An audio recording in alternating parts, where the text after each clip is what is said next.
I'm K.C. And I'm Tyler. And you're listening to The Element Podcast.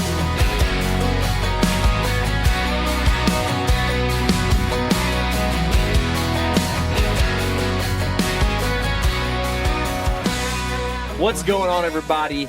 This is the Element Truck Driving Podcast. I'm your host, K.C. Smith. Actually, we're driving a Volkswagen Atlas. If you've seen us blazing down the roads of Florida, you know which one it was. It was the black Atlas that has a ton of nasty stuff on the outside.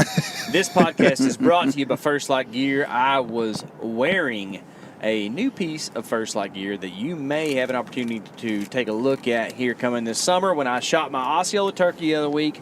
You probably heard that story on the podcast last week. If you haven't tuned into that, my buddy Tyler Jones is riding in the navigation seat over here. Tyler? I am the super navigator. Where are we headed, navigator? Man, we are headed to back to the continental U.S., I guess you'd say. Yeah, that's right, man. Yeah. Where are we headed specifically? Where were we headed? Well, no, where are we headed right now specifically? We're headed to Taco Bell. Woo! that was a peak for sure. I don't know if y'all heard it. That's right. Sometimes I was excited, man. Yeah, it's been a minute since you had had Taco Bell probably since coming back from South Dakota. Let me tell you something. If you spend money, it's all right. If you don't, it's still going to be that old nasty. You know what I mean? You can't walk away from Taco Bell with a $5 meal anymore. No. Like, you got to spend like upwards of $8.50 or $9. Man, if you ain't eating the cheesy gordita crunch, you ain't living. It ain't Taco Bell. Hey, they have a new thing called the Stacker. It's legit. Isn't that just like a folded quesadilla? It is. Pretty much. I saw it. So if you're $2.39 though. If you're a little thrown aback right now, our friends Eric and Brian are here in the back seats with us. They're actually the not so super navigators, and they are hanging out. Brian, say hi. Hi. Eric. Hey. We had a very essential moment today where we were navigating, and pretty much that's what we've done for the last week. We did last night too. Florida is hard to navigate. I'm learning, and we have this interface of Onyx Maps and Google Maps and all these other things that we're cross-referencing and trying to get to places. And Brian sent me an Onyx map pin to the boat ramp that we were needing to go to. But it just so happens that was 7 miles behind us instead of the one that we actually need to go to that's 5 miles in front of us. But I'll give Brian a caveat. Wrong bridge, guys. It all looks the same. Yeah. It's hard to tell. It is.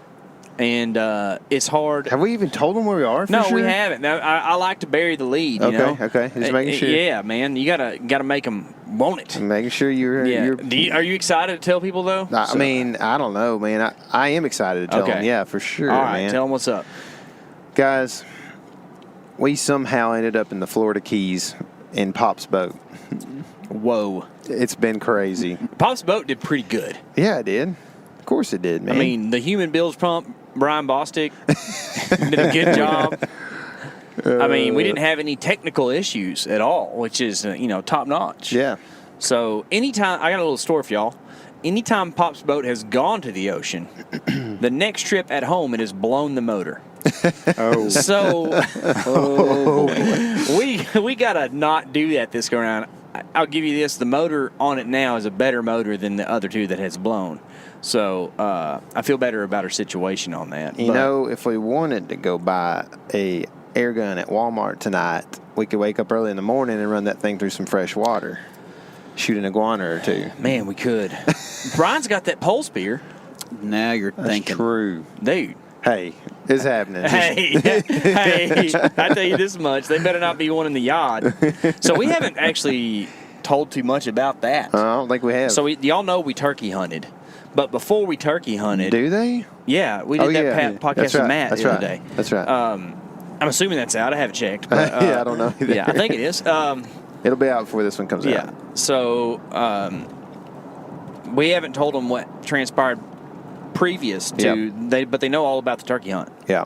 So we made a Florida just expedition. We tried to do as many things in South Florida as we could. And actually, before we went turkey hunting, we flew down and met the guys who had brought Pop's boat and to South Florida. And they did a great job. They did a great job. They only lost one thing on the way, Eric. This is the most expensive cooler you can buy. Yeah. Michael was driving the whole way, and I'll give him credit. He drove the whole way, but I kind of made remarks along the way, like, "You want me to drive?" But he was like, "Nah, I got this." But his story was different. He said you didn't offer ever. No, I did, but it was more like, "Your driving's not very good. You want me to take over?" It was right after the Yeti incident, but we were going like 70, hit a double bump. And then Michael just goes, "Oh boy, the Yeti's flying." We call that a dump around here. A double bump. Dump. And so we turned around. We got like 2 miles down, found an exit, turned around, and saw it there. And then we got to the next exit, turned around to try to get it, and it was already gone. Yeah. I don't really blame people, though. Yeah. You know? Free Yeti on the side of the road. Yeah. I mean, what are you going to do? Drive by it and be like, well, I hope the people who lost it find it again. You know, it's just, I don't know. I think I'd leave it, man. Yeah, well, I don't usually just like to stop and pick up stuff on the side of the road on the interstate. It's kind of my deal. It's like a little dangerous, you know? Yeah. But to travel 2,000 miles across country and to lose just a cooler is successful. Yeah. Yeah, well, don't give them a caveat for this trip home. We almost hit a cooler. Yeah, the other night, me and Brian almost hit Did one. y'all? We hit a tire that flew off a trailer. I remember that. It's been quite the expedition Your across truck, Florida. Which is kind of like an expedition, but has a bed. Your truck had like some air code thing too. It has a trailer fault. Pop's boat is really messing with the electrical system on that truck. Man, that's weird. That might be it. It might have been that wiring that we did before. Could have been. You know, I have experience with hauling boats a long way across the country. And, well, I say across our state, which is also a long way across the country. Like, boat wiring kind of messes with fuses and stuff sometimes, and just the electrics on vehicles. So that's probably why. Does everybody know what Pop's boat is? Yeah. I mean, that's a good question because We need to describe Pop's boat. There's a video. Dead shark landed on the. There was a dead shark over there. No, it's one of those stupid tourist things. There's a video on the Meat Eater channel of us hunting pigs on some public with shotguns with your dad, Butch, and we're hunting out of Pop's boat. Mm-hmm. And Pop's boat. Explain what Pop's boat is. Pop's boat is a commercial flat bottom boat. I checked it the other day. It's only 17 foot long. I always thought it was 19, but it's 17. I was looking at it earlier today, and I was like, man, I think I don't want to, go against what you were saying, but I mean, I'd like to measure it sometime. I measured it here a while back and learned that it's only 17 foot long. It's aluminum flat bottom boat, but it's got a what do you call it? Like the width on it is really big. Yeah. 17 foot long and 17 foot wide. Yeah, it's. I think barge. it's like 60. No, 60 be 5 foot, right? So it's like 66. I think it's 72. Wide. Nah, I don't think it. I thought it was Dude, too. I think it might be too because you measure it to the gunnels, right? I measured it on the outside. I measured from edge to edge, but out there, right in the middle, it might be just a little wider still. You measured the bottom, not the top, I believe. But on the top, for sure, it's over 6 foot. Yeah. So it's not like a shallow well, but it's not a deep well either. It's got some side to it. It's just the perfect roughing it boat. It ain't gonna win a beauty contest, but it's heavy duty. Name about 3 or 5 places Pop's boat's been. Pop's boat has been to Venice, Louisiana. Pop's boat has been to South Texas a few times. It went to South Padre Island. Pop's boat has been to Arkansas on a deer hunting trip with Clay Newcomb. You might have seen on the Meat Eater channel.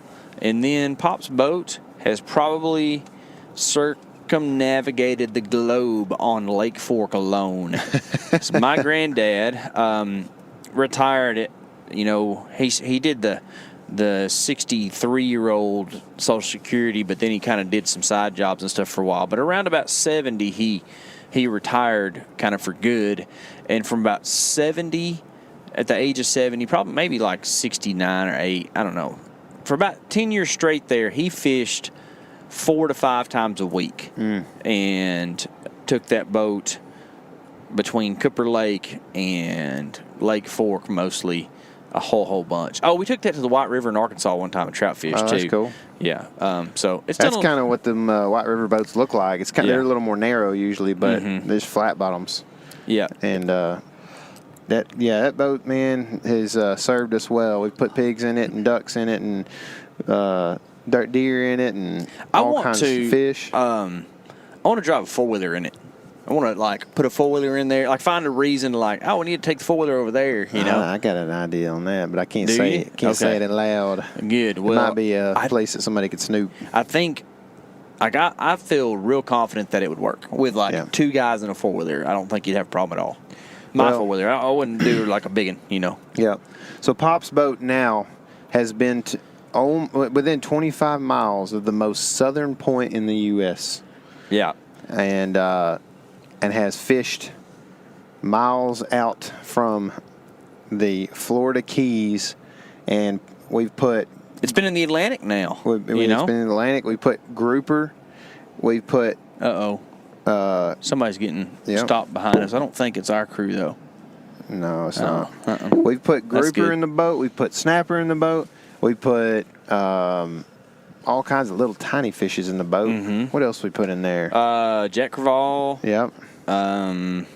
Barracuda. Hogfish. Yeah, barracudas, hogfish. I caught my first hogfish today. That was wild. Yeah. Iguanas. We'll put iguanas in the boat. Let's talk about that a little bit, man. Mine cichlids. Yeah. Yellow Peacock jacks. bass. Peacock bass. Man, I forgot how many fish we caught on this trip. What a trip. Yeah, what a trip, man.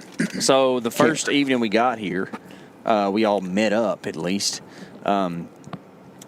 The crew met us, and we put the boat in on one of these here canals in Florida and ran up and down it and did a little iguana hunting, kind of messing around, just kind of getting a feel for the place. And then we decided to do a little bit of fishing at the end of the day.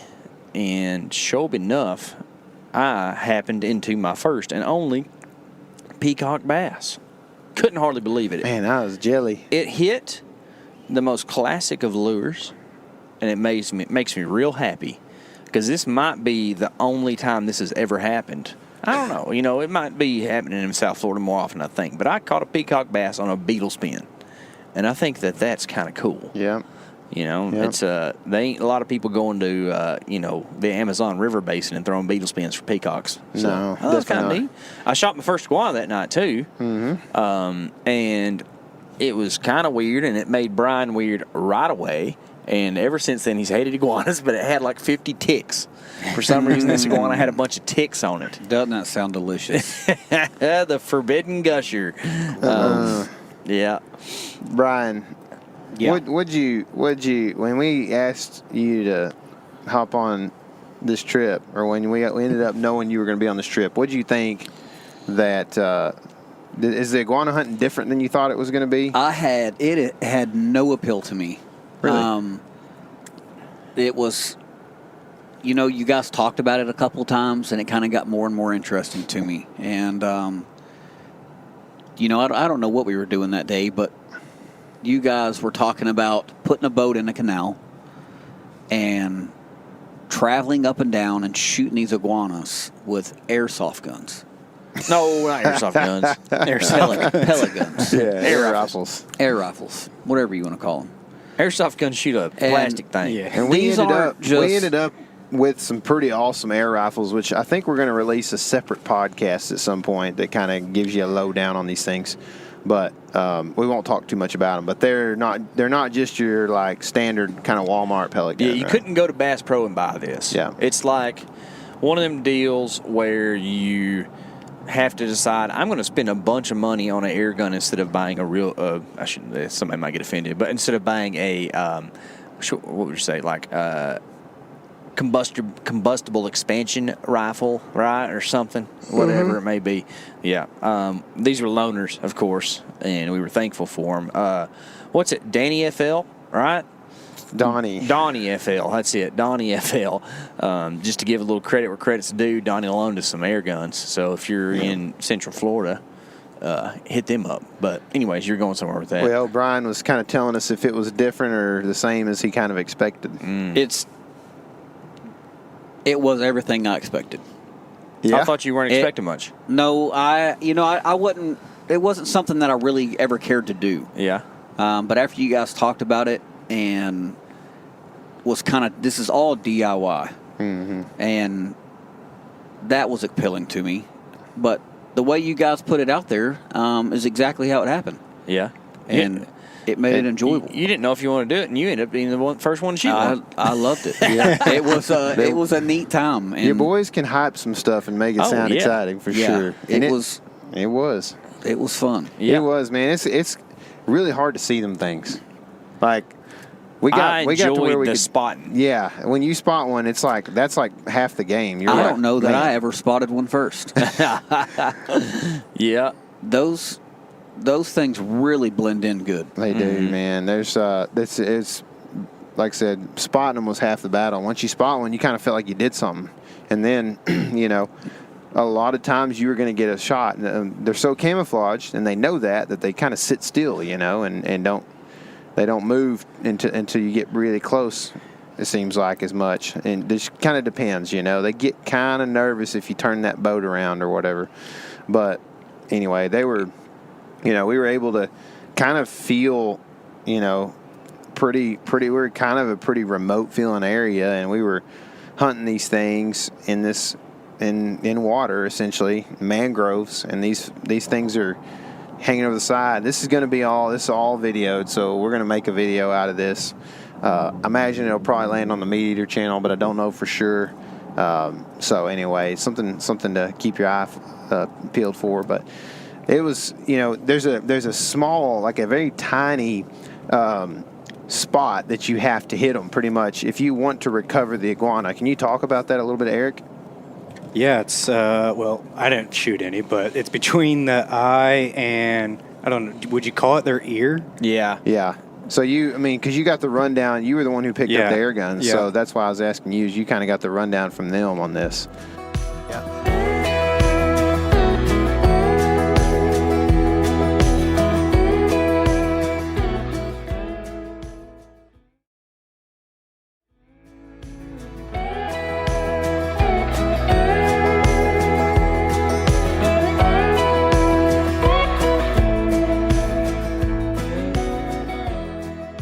That ear is really, it's not like an earlobe. It's like almost like a sound dish. It's you like know what I mean? The eardrum is exposed on the outside kind of deal. It's like it's kind of got a little sunk in spot or whatever. And you're trying to shoot. I mean, how big is that? That's like 1.5 inches. If right? that, right? Yeah, I think you probably have, depending on the size of the guan, but we call these things a lot of things, right? So when I say guan, I mean iguana. But guaners, guans, iguana, whatever. They always something funny to say. Yeah. But like at the most 1.5 inches on a really big one, and then your elevation is probably 1/2 inch. Yeah. Your left and right, so you got a little more play, but it's like a 12 ring on a target. You know, that's as big as you're shooting at something. And it's not that easy, because when you're in a boat and you got to know your distance, and if you're floating in a boat towards them, you can easily lose yardage there. Here's the thing that I was noticing on these iguanas, guys, and tell me if I'm wrong. The air guns were awesome, but sometimes the scope made it a little difficult. Yeah, for sure. With the focusing.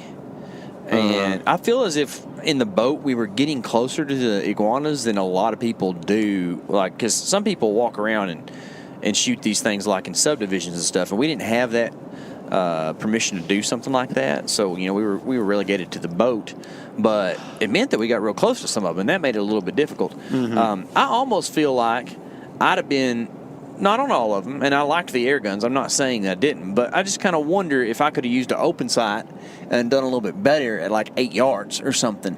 Yeah. Than having to, make sure it's like 15. Area. I think the distance fluctuated so much that it was kind of difficult. You would set your scope for 10 yards, and the next thing you know, you're 6 yards from them. We started to kind of dial the system, though. Yeah, we figured out like there was some 8 and 9 yard shots we were taking and stuff, and we were like, man, that like I would rather take a 12 to 14 yarder, you know, like let's try to back off just a few yards, which it sounds ridiculous, but like that's, you know, in these smaller canals, like that is a distance to consider, and it gives you just a little more time as you go by in the boat or whatever, that you're not having to swing on this thing really hard.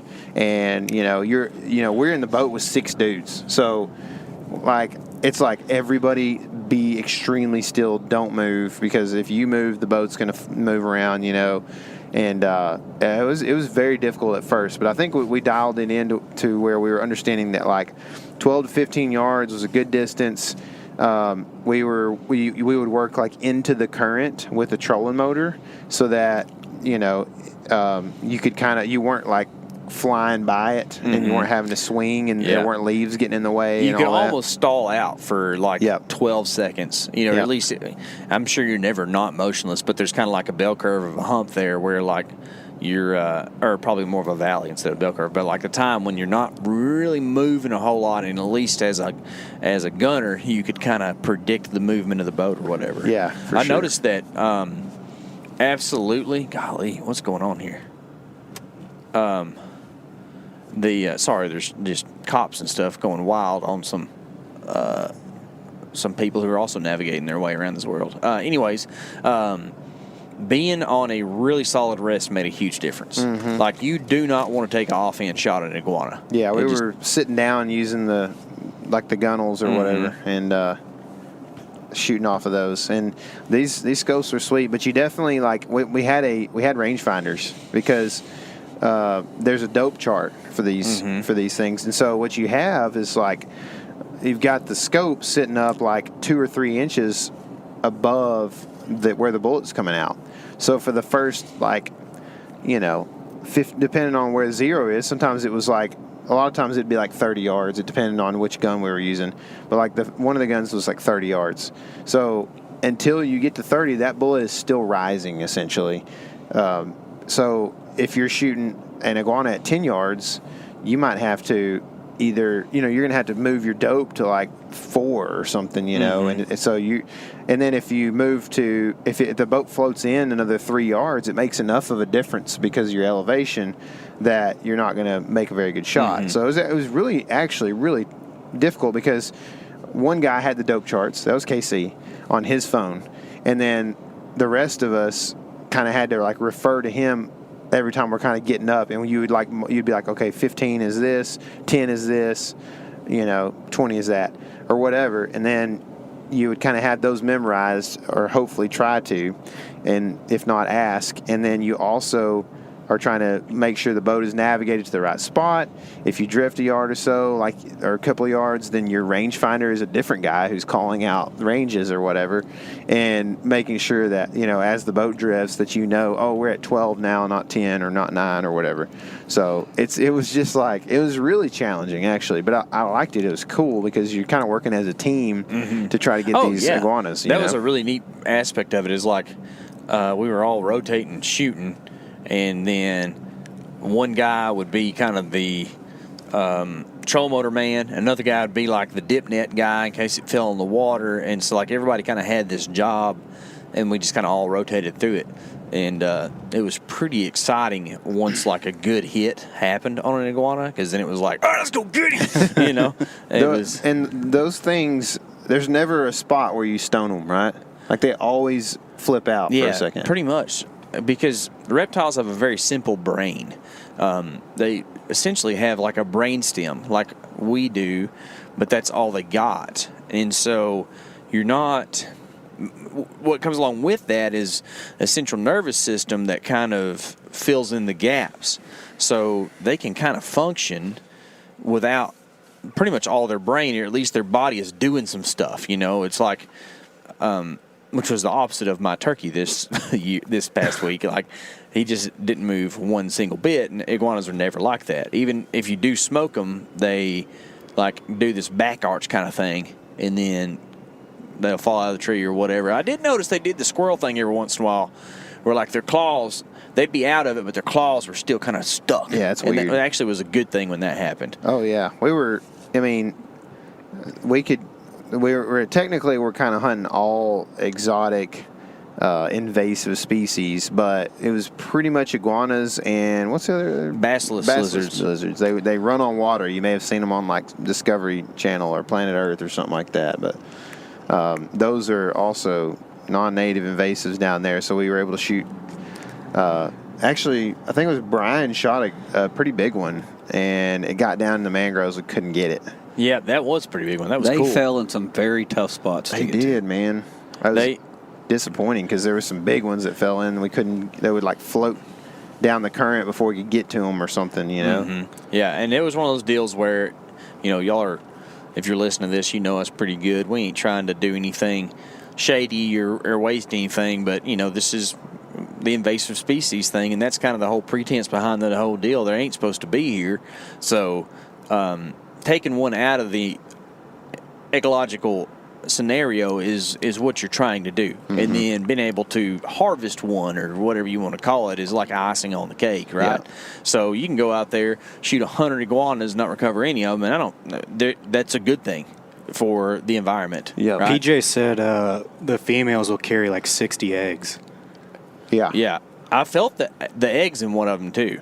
They're weird. They do this thing kind of like, I guess, like birds do, where it's one egg a day for X number of days or whatever. So they just have this, maybe it's like a fallopian tube or something that's just full of just eggs at different development stages or something, inside of their bodies. Yeah. Kind of strange. And also the thing with them as well is they're egg eaters. So you look at the natural birds. Florida is one of a really important bird area because they come across the Gulf, the Yucatan, from the Yucatan, and they fly in like it's one of the flyways, right? You have the flyway through Texas and you have the flyway through Florida for at least songbirds, and a lot of them nest here, right? And then you have a lot of other stuff like an Osceola turkey. I don't know if there is a conflict there or not. I haven't explored that too much, but essentially the iguanas are eating people out of house and home, both the animals around and the gardens and stuff. And it sounds like there's some opportunity maybe for some door knocking on some iguanas. For sure. And we might look into that in the future because I'm not above doing that again. Yeah. Talk real quick about the different sizes versus color phases and that kind of thing. Well, we ain't got it all figured out yet, but they are unique and a lot of them look different.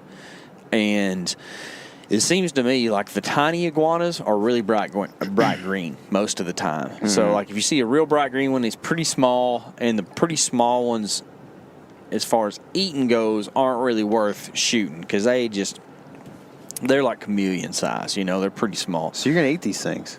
Yeah, that's the plan. That is the plan. Brian's not, but I am for sure. I imagine it's going to be a lot like frog legs. Yeah. But those tiny ones are green. I think every iguana has the ability to be pretty dark, brown or black. And I think when they're doing that, they're trying to warm up. We've seen some really big green ones. Then, like, if you want to talk about the booners, the dominant male alphas are going to be orange.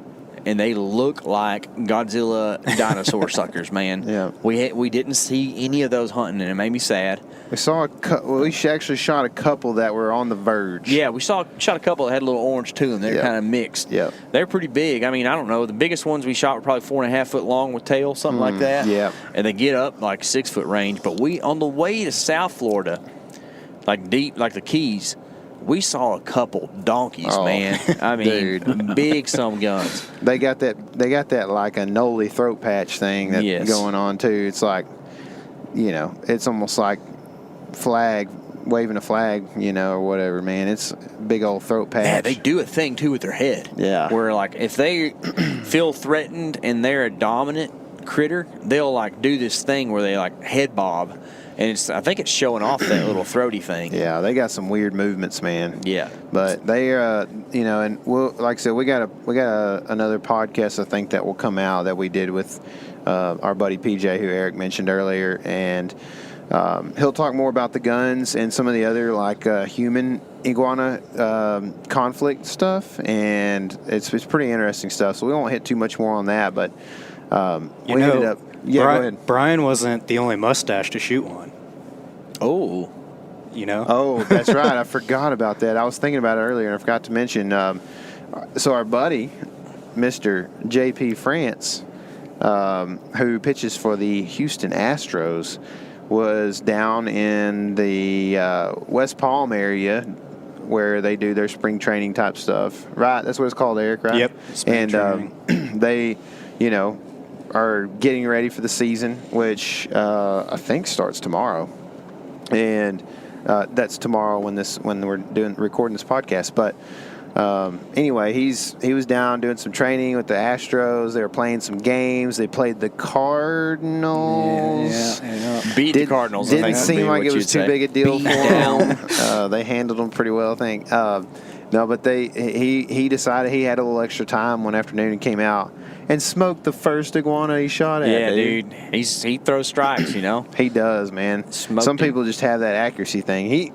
He also smoked a turkey with us one time, not on this trip, but on a different trip last season. And with the boat.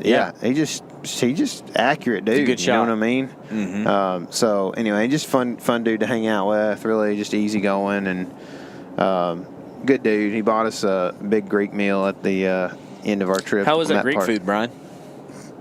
It's just a salad. Just a You got a cheeseburger, no didn't you? chance. I got a cheeseburger at the Greek place. Well, that cheeseburger looked good. Actually. It was really good. Yeah. Yeah. They put that. Thanks, JP. They put that hard griddle crust on it, man. I like They it. did. That was flat topped. Put some hummus on it too.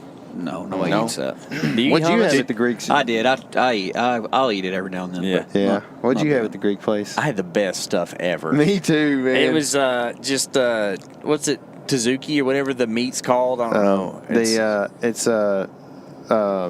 shish meat? kebab. It's that It's the roasted stuff that goes in the heroes or whatever. Yeah, it's that roasted stuff that they kind of fillet off of that big old round deal, and just had that and some pita. And what else? There's a salad in there. There was something else really. Oh, the rice. Yeah. There's a Greek rice. I had lemon potatoes, and they were yeah. the best potatoes maybe I've ever had. That was a good restaurant, man. Yeah, it was, There's dude. some good eating down here. Might have to stop back by there tomorrow. Dude, maybe. I don't Let know. Brian get a want burger. I want some Cuban food, man. Cute. I love this Cuban food. I can't get off the same thing. I've been getting the same thing every time. It's like a flattened steak, but it's just got a like ham a vinegar. sandwich. Yeah, Brian always gets a ham sandwich when we No, go. I got pulled pork, but both meals that we had, it's the bread was different. I've never had I feel bread like you that. enjoyed the second one more. The second one was You've amazing. been getting the Cuban sandwich, right? Like the thing. The first one was a good sandwich, but it was pulled pork wrapped in ham. So the bread was like I've never had bread like that. It was good. Don't get me wrong. I just felt like it was a ham and cheese sandwich. It didn't fill me up. Well, I've been getting full because I've I been think ordering them a lot of Cubans food. are a little bit smaller than me. That's most probably of them. true. But sure. Cubans have a specific rice. It's called moro or moros, depending on who you're talking to. Actually, no rolled R, so moros. And it's like black beans and rice, and then some I don't know what it is, like pork jowl or something kind of. It's kind of like a throwaway meat that's in there. It's like a mystery meat. And boy, let me tell you, We got a bunch of mystery meats in the there cooler. ain't nothing mysterious about how tasty that stuff is. It is good. Tyler got something to go the other day. Yeah, I did. Yeah. It was handy. I ate it while we were iguana hunting. And it was, yeah, you can't beat it. No. I thought it was good. But Okay, do we need to move on to the key stuff Yeah, here? I think so. Okay, I could get lost in the sauce on talking about some food, but we made it down to the Florida Keys, Yeah. and Y'all were a day late. we Yeah, weren't. I forgot y'all you left left today. today early. You're welcome. Because Brian, he wasn't going to shoot a turkey because he doesn't like turkeys. He says they're dumb. They're Right, tasty, though. Yeah. Yeah. But Look at this guy working at 9 I'm working o'clock hard, at man. night. He's like, there's a bright Golly. light. He's getting tan out there. We made it down, met the guys, did a little bit of dinking around the first evening, kind of just sightseeing out of the boat. And then the second day, it was on, brother. It was time to compete. See, Tyler been watching some cool YouTube videos. Yeah. And there's been people wearing some fish out from the bridges. And we had decided that we were going to be able to, I don't even need the boat. I'm going to go fish the bridge. I mean, they're catching keepers, you know. So man. I'm like, if I don't catch them as good as them, but still come away with a few keepers, and we're good. We're talking about cast and catch here, man. That's right, That's man. what we do. So, Brian and the crew decided to do a little motor boating, and we were going to try the bridge thing at least once on this trip. So, like, hey, let's have a competition day. Y'all go out in the boat, see what you can get done. Tyler and I will fish the bridges, see what we can get done, and, have a little friendly go at things. It wasn't very friendly. You're never friendly, Brian. That's the problem with you. It started friendly, and then it got pretty violent quick. Yeah, well, if we were going by numbers, y'all would have got smoked. No, I don't know. We had some pretty good numbers, we too. caught a lot of tinies. Dude, Yeah. I'm telling you, you don't know. KC pulled up 4 yellowtails on a sabiki rig. Damn it, 4 at once. There's only 2 hooks on there. That's And impressive. it makes we had some full speakies before you came we had along. a six hook. See, here's the problem, man, is down here in the Keys, there's like a bunch of target fish and target species, and there's sport fish, and then there's like inshore sport fish, and then there's like eaters, and they don't always overlap, but yellowtail snapper are kind of in that tried and true eater category. None of them get real big, but I've never had one. You have, Tyler. They're supposedly like one of the better things to eat in the ocean. Yeah.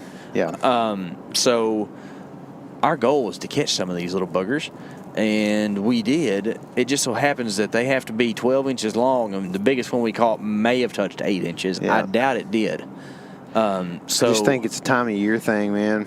I think because it sounds like people are catching eaters off the bridges sometimes, but I don't know. It may just be a time when the big ones come into that, type of habitat. Yeah, I don't know what it's about, man. But either. we had a hard time catching big fish. Now, seeing big fish, boy, howdy. Yeah. You can see some big fish in the Florida Keys because the water's real clear, and there's all these bridges and structure. And you know what's really unique about the Keys proper, like where the highway is and stuff, is that you have 2 very large bodies of water. Like one of them is an ocean, right? The Atlantic Ocean and the Gulf of Mexico. And they are exchanging water on tides. And so what makes the Keys really unique is not the fact that they are islands, but the fact that it's a big old ridge that runs from the tip of Florida way out into the middle of the water. And whenever the tide movement happens, it's really ripping. Like for this far down in the southern world, at least I would say.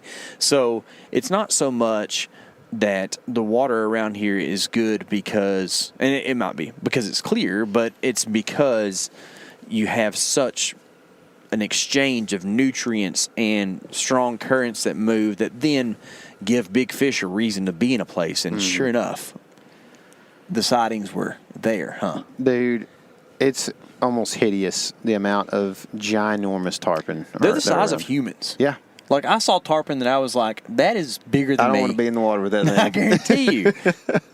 Scary, dude. So we spent that morning on the bridge and looking at giant tarpon, trying to catch them. And we kind of got to the point where we were like, okay, this is like, I don't know what to call it, but it's like it's almost like, what do you call it, the red herring or whatever. Yeah, it's like, yeah. That's a good one, man. It's like, man, it's not a possibility, to catch these things almost. Like, There was a lady who was kind of making fun of me. She's being nice and fun, but she was like, you got to catch those tarpon? And I was like, well, I have to try. I can't not try. And then we took the walk of shame out of there. And she was like, well, how'd you and the tarpon do? I said a whole lot of things to them. But that's about it. And one thing that I've picked up through some of my research is that I think those tarpon are just easier to catch at night. I think they feed a lot at night. Yeah. And so, anyway, we'll talk a little bit more about that later. But we fished for tarpon for a bunch. We caught a bunch of little tiny yellowtail snapper and other species like grunts and stuff like that. I mean, what's really neat about this is a lot of these fish are pretty. Yeah, they are. So, like, a grunt is kind of like a dink that you just catch along the way. But You go to look at a grunt, and he's like got all kinds of crazy blues and all this stuff. It's kind of like the whole bluegill thing, or like long-eared sunfish thing. You just think they're perch, but really, like, you start looking at them, and man, they're beautiful. Yeah, for sure. And we caught a bunch of those tons of those little fish. We didn't catch any big fish, and essentially spent the entire day working hard to catch fish. And why were y'all working so hard? I would say it's because we were playing from behind. We got the fire, Brian. We want to win. We do, but we really just like fishing. What did y'all lay the rules out there for this? So it was supposed to be most keepers wins. No, the rules are Tyler these guys and KC are avoiding what really It's happened. pretty much most keepers wins, but there was a point system for obviously, like, if you ended up catching a blue marlin, you'd probably win the whole thing, right? Yeah. But if you caught a keeper, keeper barracuda, you probably wouldn't get that many points, right? Because there's a lot of them around, and it takes a 15-incher, which is pretty easy to get. But you guys caught a few keepers, right? The winners will take it from here. Let's see. Let's see what you got. So, that morning they had come up with this competition, and we're pretty excited to get after it. We quickly learned that they put a big workload on us, so they dumped all six coolers on the trailer, made us fill them with ice. Well, they were already heading out. What are you So they had about an hour and a half head start on You us. guys. They didn't cause the wreck on the bridge and made us go the long about way. Unloading and loading vehicles, man. You've been complaining about that hold the whole on, trip. guys. Let me just tell the story. Yeah, go ahead. They made us go the long way around, and we get here, and we had to get gas. We had to get bait. Y'all beat us. We had to get some things. Gosh. Y'all say that. I don't think that's what really happened. Y'all left an hour before us. So we were kind of playing from behind, time-wise, and we had a time. What was the original time before y'all changed it? 5. Yeah, 5. So 5 yeah. o'clock was the end of the competition.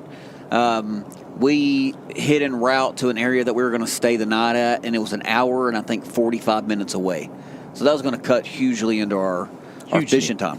Is that a thing?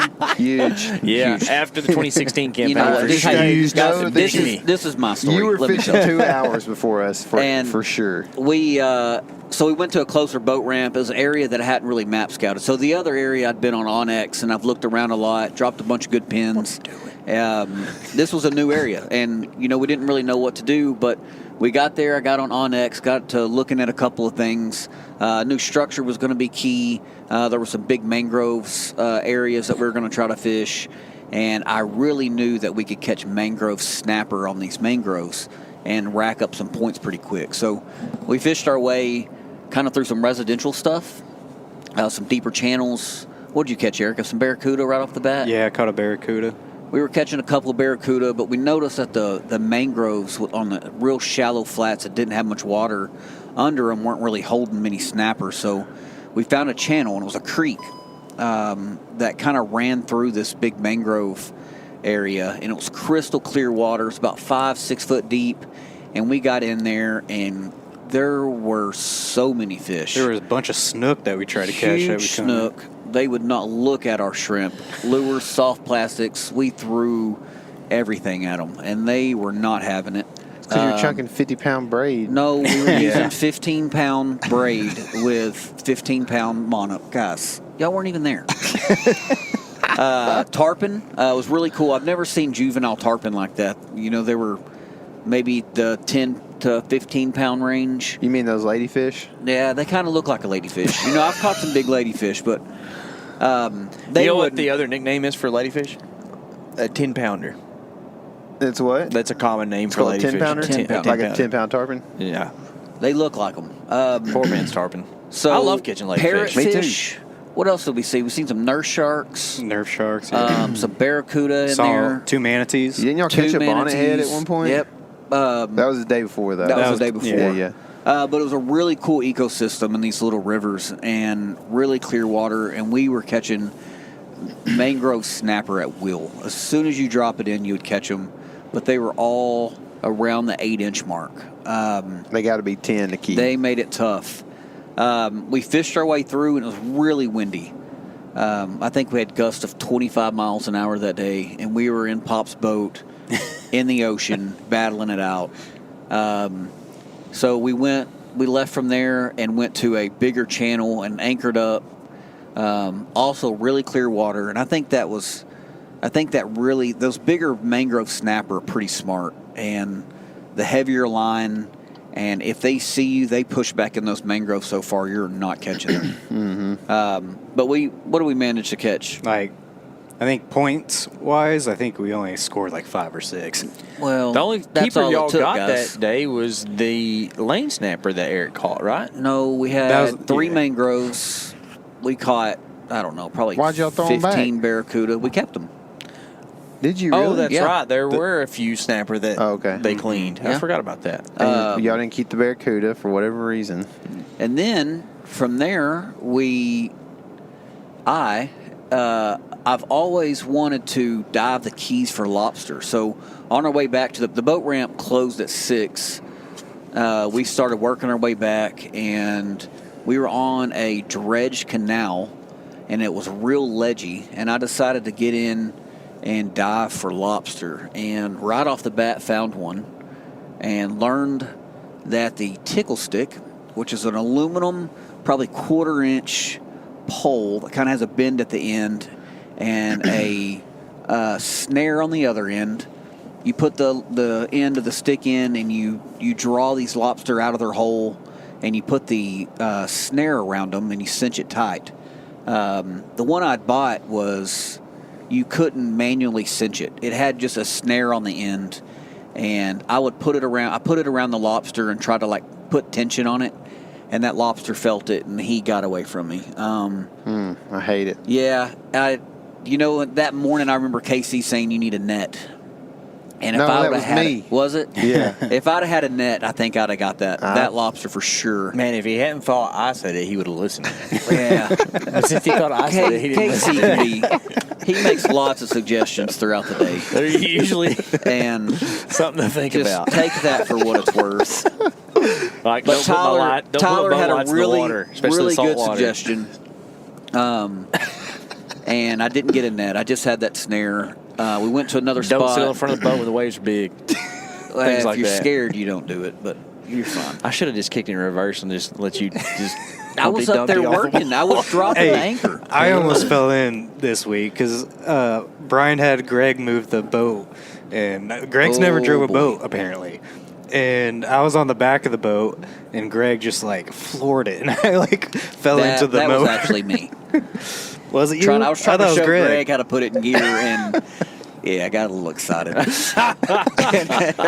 If we would have been going backwards, Eric would have been gone. You just we do it went like forward. this. Yeah. What is it? It's my dad's boat, I think. My dad has one of those hot foots or whatever it Yeah, is. Do yeah. y'all have one of those, Tyler? Yeah, my dad's what has a hot So, foot. like, on those, you do just engage Put it all the way down. with the throttle, like what I call the throttle, but just like the joystick thing, and then you use your foot to give it gas on and off. It just gives you more control. But with my boat, you don't have all that extra control. You just kind of use that handle, and sure enough, it gives it to it, huh, Brian?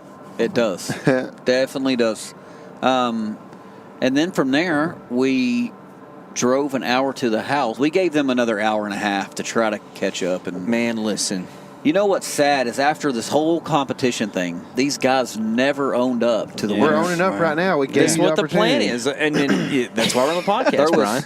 There was no like, hey, congratulations, guys. Let's just talk they were about sorry why losers. it's not probably going to be on video. It's because y'all go out and just jack around and don't video, and there's not a whole lot going on. We didn't catch nothing, so How do you know we the didn't guys video? who were actually going to make a video, Yeah. we didn't They catch threw nothing. down I've seen on you. some video. I've seen you, Brian. You literally caught a brand new fish in the boat the other day, and instead of showing it to the camera, you just threw it out in the water.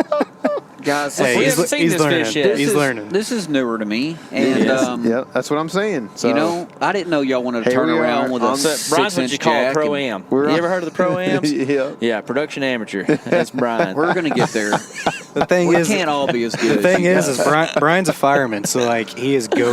Like Here they I gotta go come, put out the fire fireman. right now. You I'm know? go anyways, and Yeah. we have some peatballs on this crew. Yeah, well, sometimes it takes patience to catch them fishes. Yeah. We had no problem doing Well, People get to retire for a reason, though. that. How many fish would y'all guess y'all caught the first day? Dillion. A dillion for sure. Would you say 150? Dillion. No, I would dillion. say 150. I bet I'd say between. There's no way we caught No. 150. No, Brian. Well, That's there's Brian, no a way. doubler, maybe worse. I asked them what they caught. Quadruple. I not know, what but we caught. for sure. What? Not, did he I didn't say? say anything about us. Well, he said they These- paid $100. They said $299 at the day's end. We got it one for $109 plus tax tonight at the same place. That's a tripler. I had my co-pilot, so Oh, okay. these guys wanted to stay and chase these dumb turkeys around. Yeah. And, I wanted to go fishing. Uh-huh. So me and my co-pilot left. I'm not going to mention his name, but he's probably on this podcast. And I was like, hey, find us a place along the way that we can stay. And we kind of, we did the VRBO and the Airbnb, and Eric's like, we the Ritz-Carlton's on the way. we Let's settled not forget. on a hotel Let's not forget. It's a Saturday night in Miami at 8 o'clock at night. during spring break. Y'all stayed in Miami? Close to it.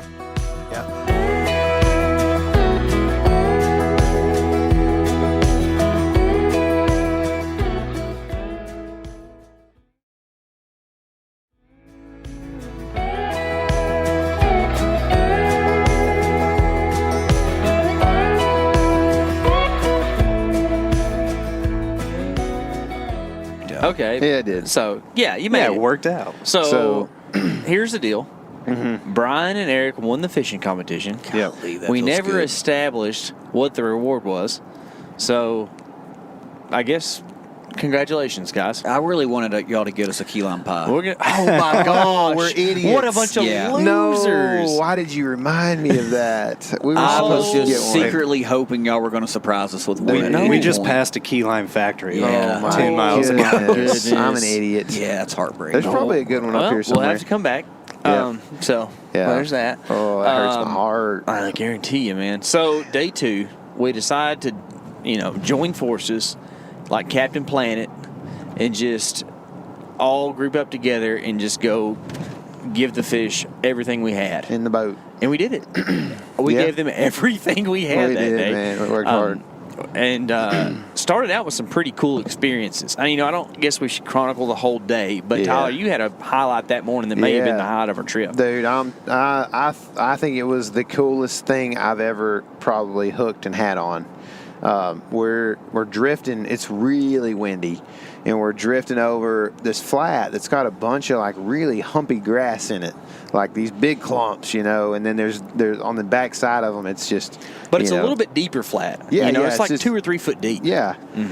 We're drifting over this. All of a sudden, some of the guys are coming back with some half baits, and we're seeing some barracudas jumping and, or not jumping, but chasing baits.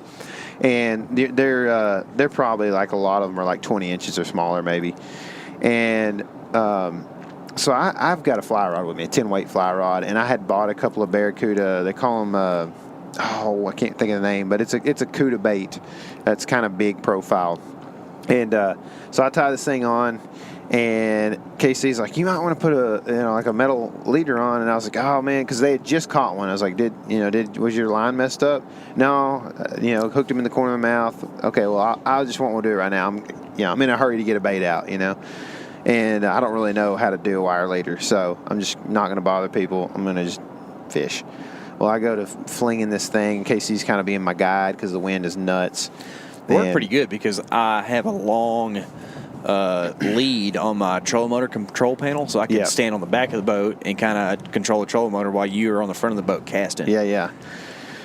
Well, I get a couple of like follows from some smaller ones or whatever, and I'm just, it's just haywire because it's so windy. Your line's just going everywhere, and you're trying not to get it hung on everything. You're trying to strip it fast, but you're blowing towards your bait because you just casted it downwind. Well, long story short, I pulled it. I'm ripping this thing in, and I get it pretty close to the boat. And all of a sudden, it's like it's crystal clear. All of a sudden, this dadgum 4-foot dog comes out and just eats my bait like 10 foot in front of us. And me and Casey are like, oh! And he's just sitting Freaking there. out, man. He had just like completely engulfed this bait. He thought he had just ate something whole, right? I think they are just used to stoning things. Yeah, I think so they so, don't too. like grab it and run off. That's right. They don't hit it like that.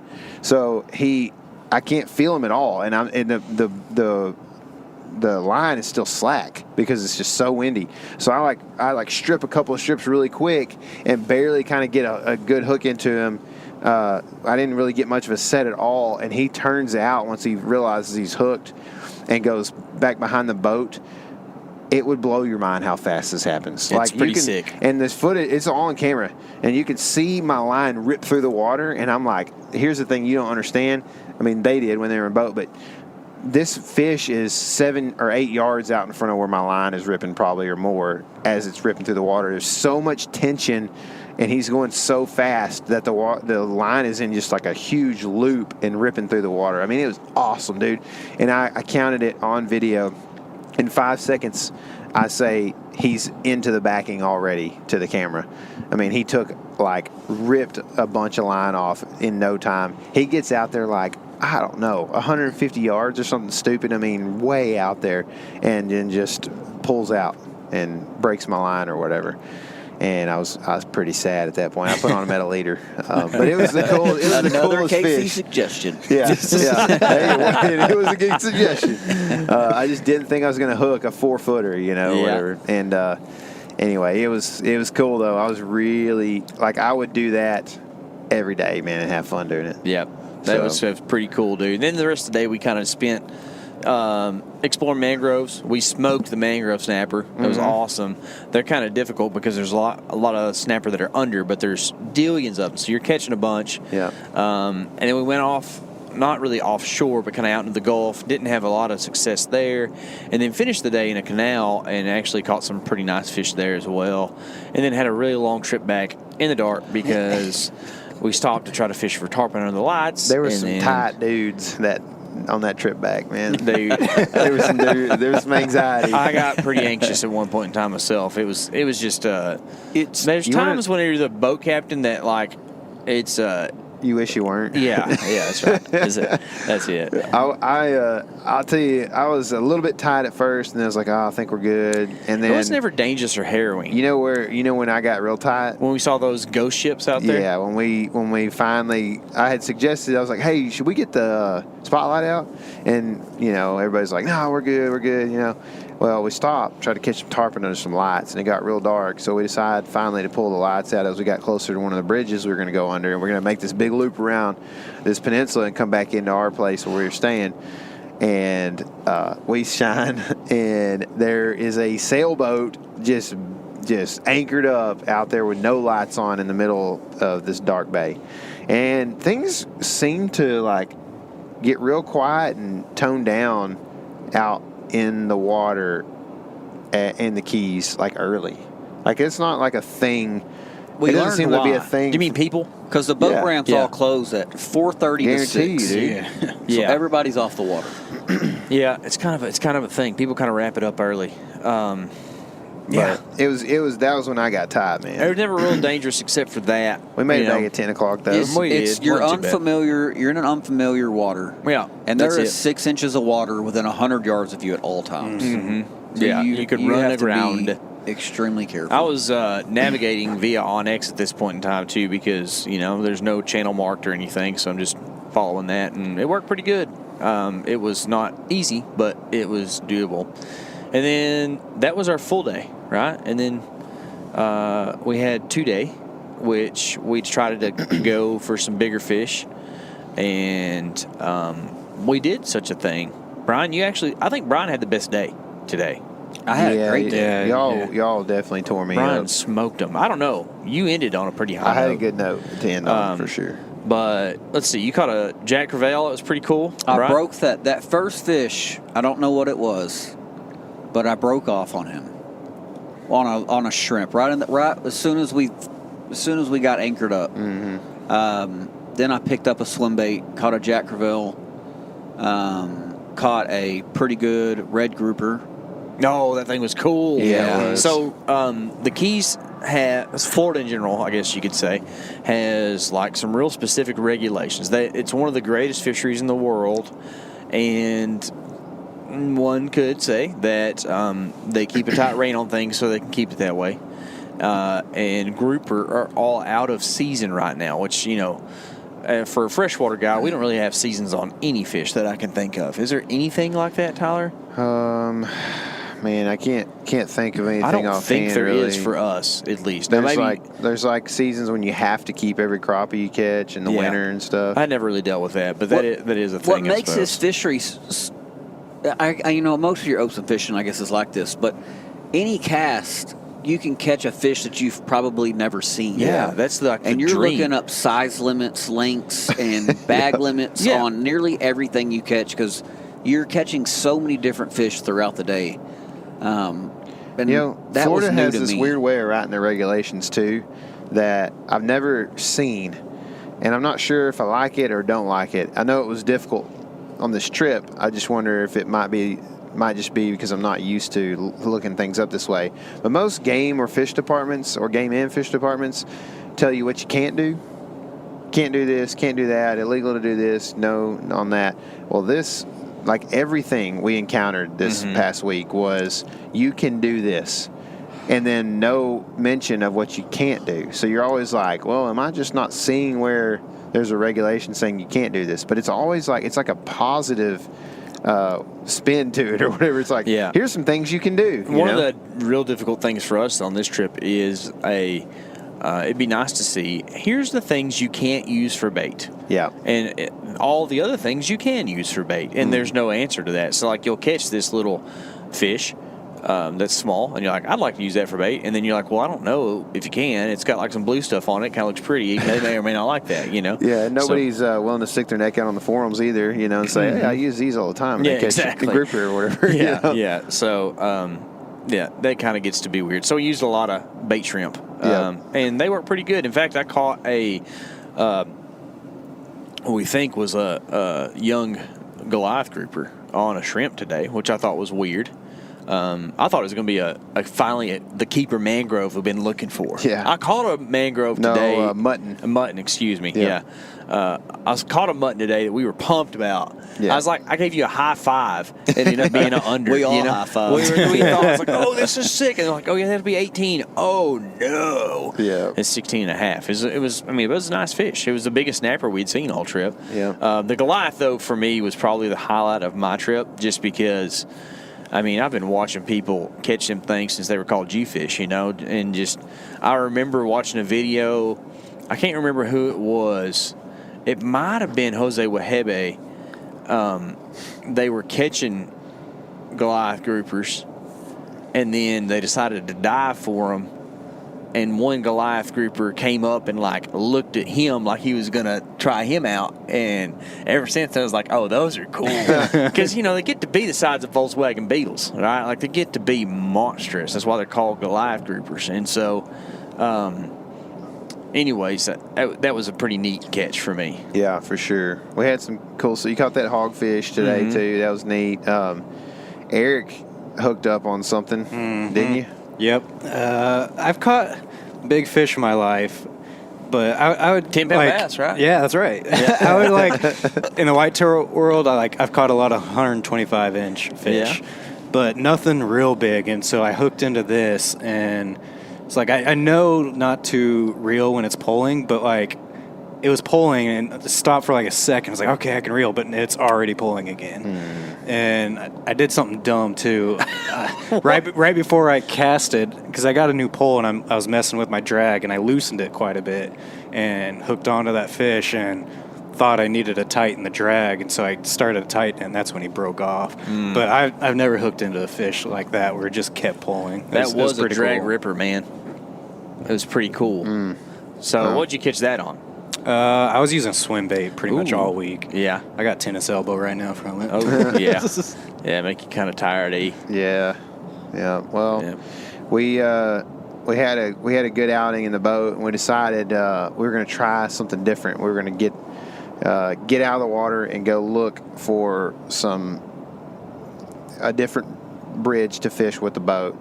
Long story short, all these ramps are closing early. We come to find out we can't really get anywhere and fish what we were wanting to fish with bridge-wise with a boat. So we are going to either make an hour and a half or so and try to get launched at a place that you can fish until dark, pretty much, or we're gonna just somewhere we haven't been at all.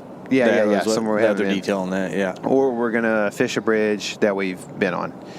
Well, we go to fishing one of the bridges that we've been on, and it was tough. The current was really, really, really ripping. It's a shallow bridge. We saw a ton of tarpon there the day before, I guess, and then nothing. We didn't see hardly any tarpon when we were there. That was today.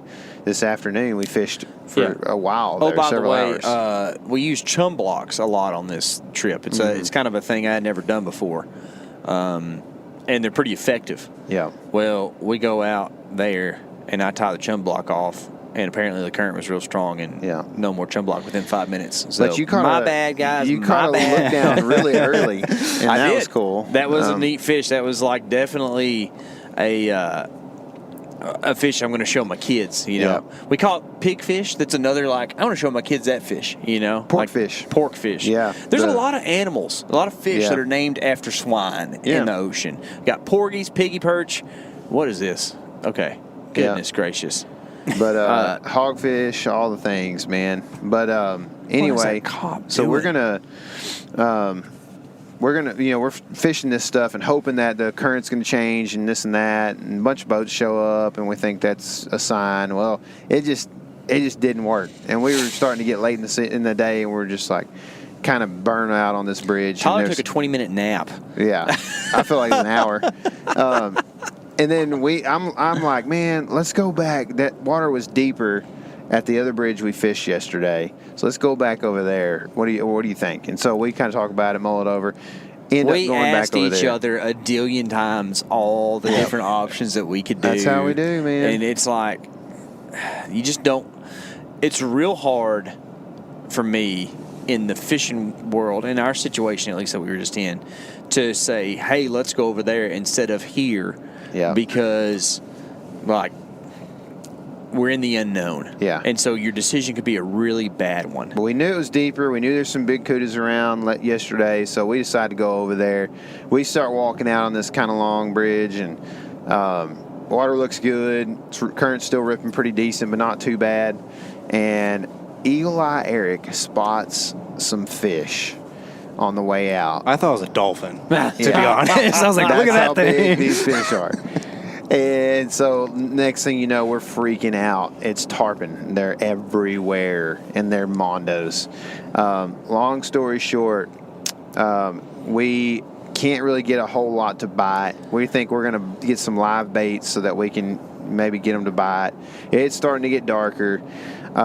We got a bunch of bait. We still got several live shrimp, and we're trying to get something to happen. And I can't remember if it happened, if Brian hooked up before. Yeah, he did. Before I started baiting live shrimp or chumming live shrimp.